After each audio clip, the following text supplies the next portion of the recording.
I am so sorry for being late. Welcome everyone to episode 12 of Fearbusters. I'm just late. Your parents, other people may be late, but God is never too late. What does that mean? You're gonna have to figure out. So tune in, enjoy episode 12. Let's go with our chant. I have decided to follow Jesus. No turning back, no turning back. Here we go.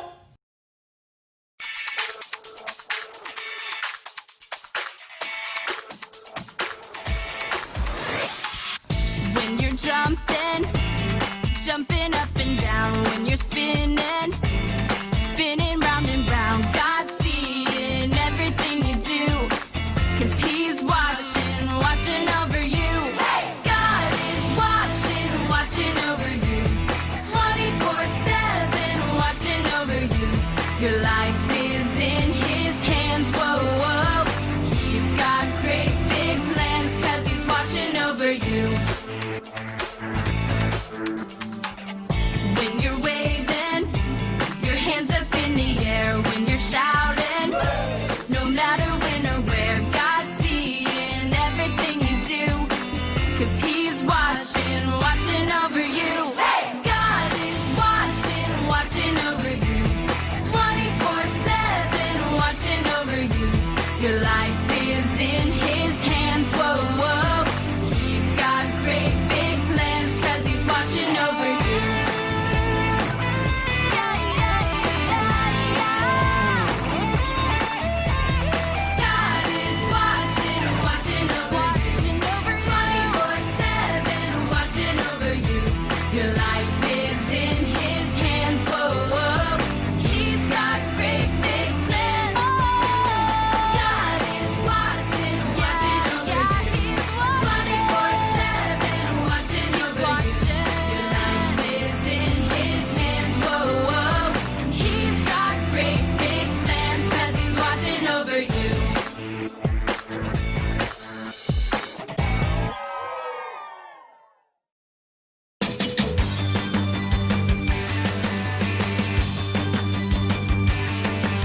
see what's next. I wanna face this world with wonder and excitement. Face every challenge every day.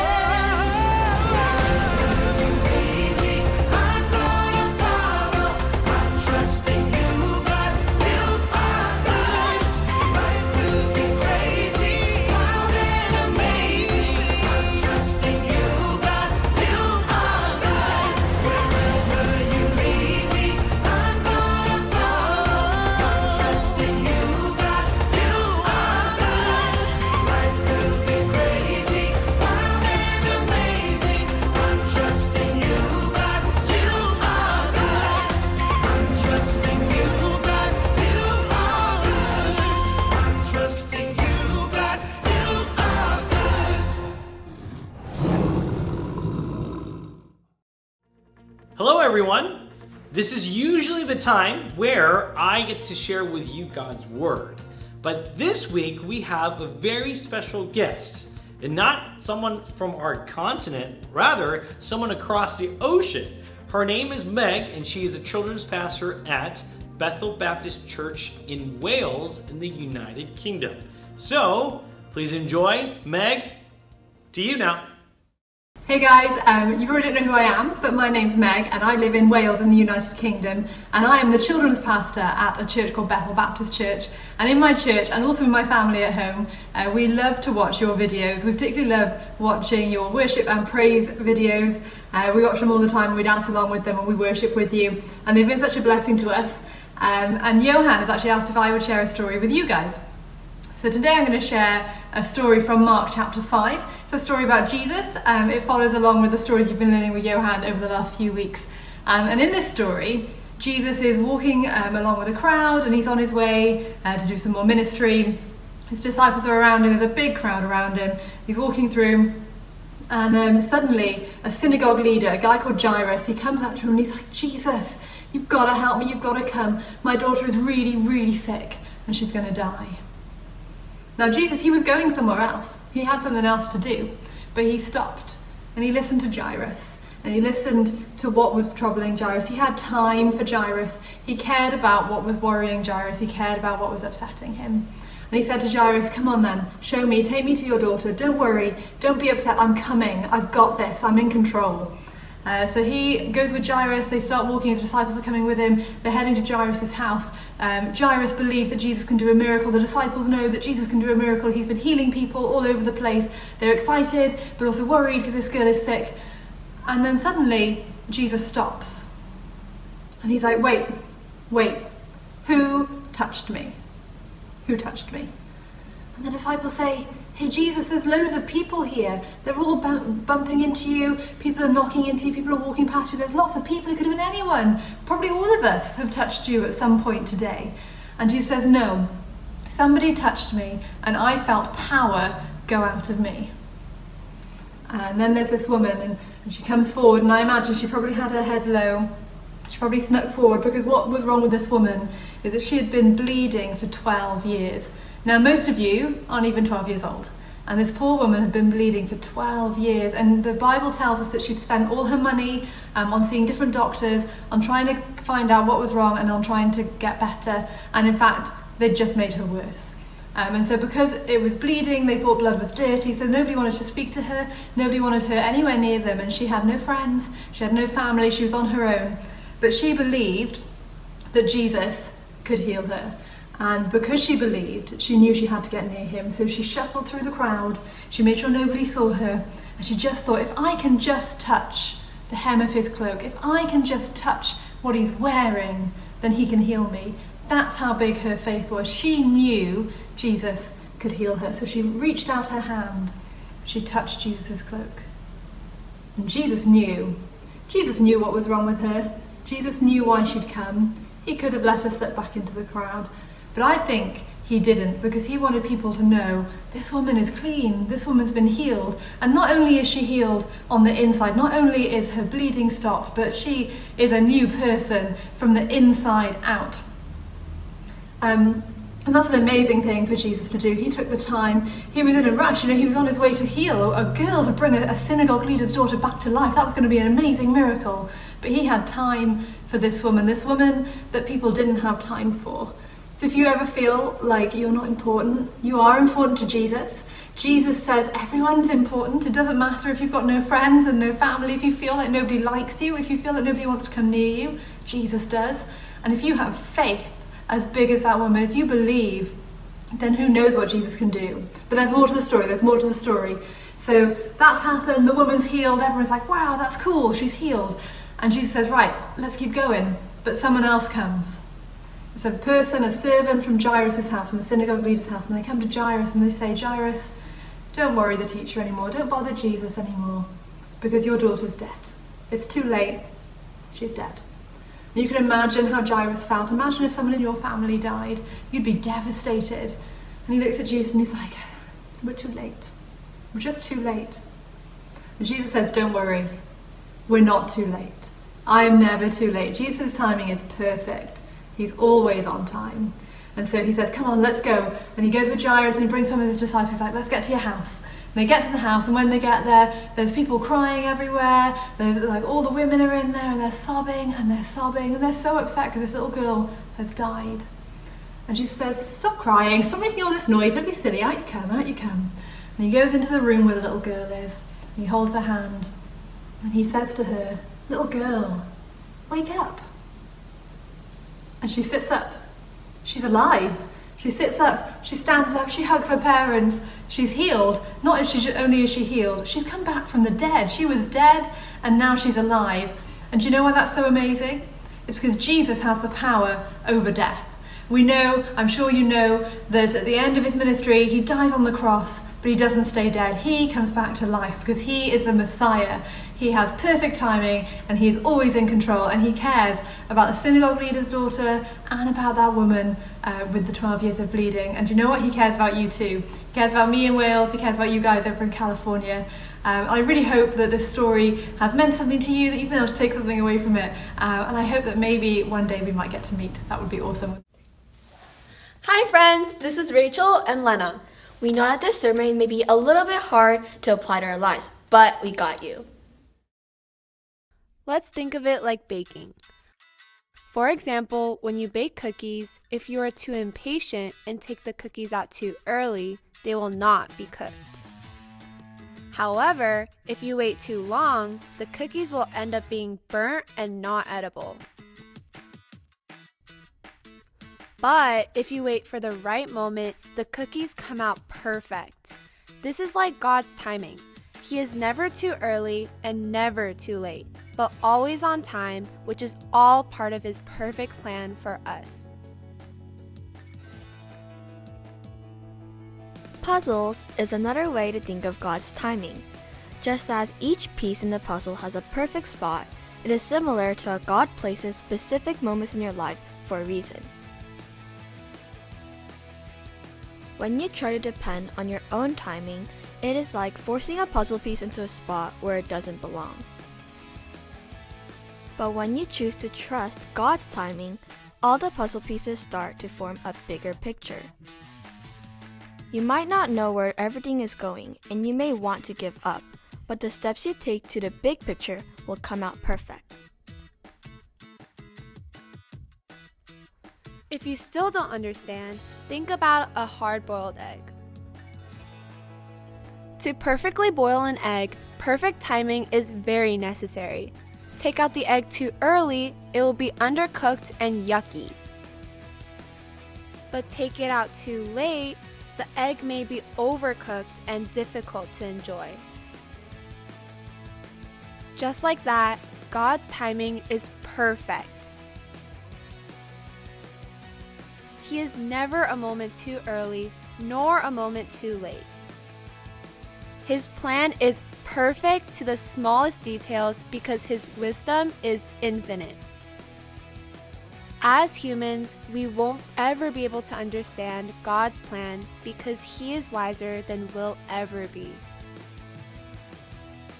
But we have to remember there is nothing we can do to cook the egg faster or slower. Everything is up to God, and our job is to wait and be patient while also understanding that God wants what's best for us. Wow, these are really good examples. Yeah, I agree. Does it make sense? I think so. Good.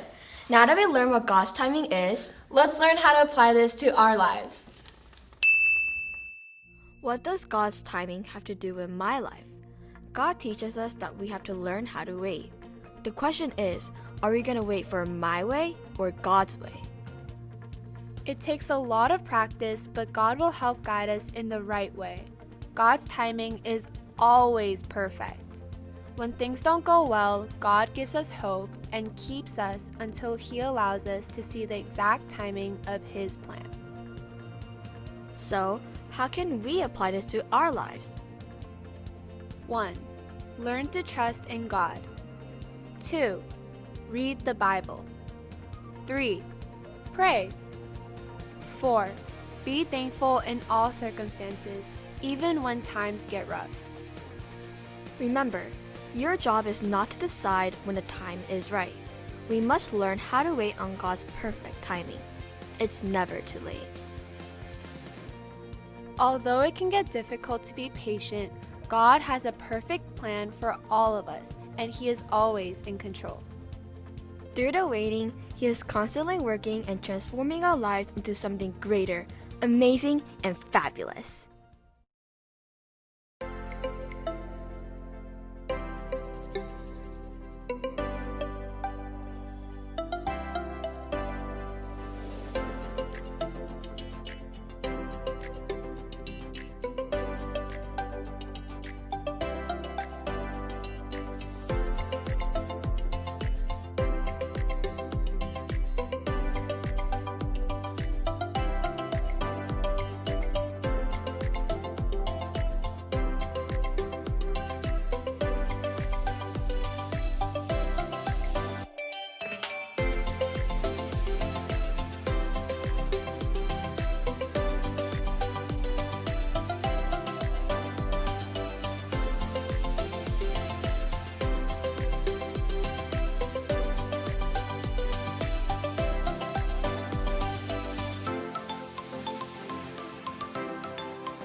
This episode, we learned that our God is never too late.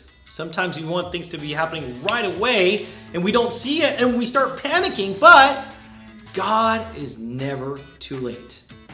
I pray that all of you watching this may trust in the Lord this week, that God's got everything in control and that He's going to work everything out in His perfect timing. Have a wonderful week. God bless. Let's end with our chant. I have decided to follow Jesus. No turning back. No turning back.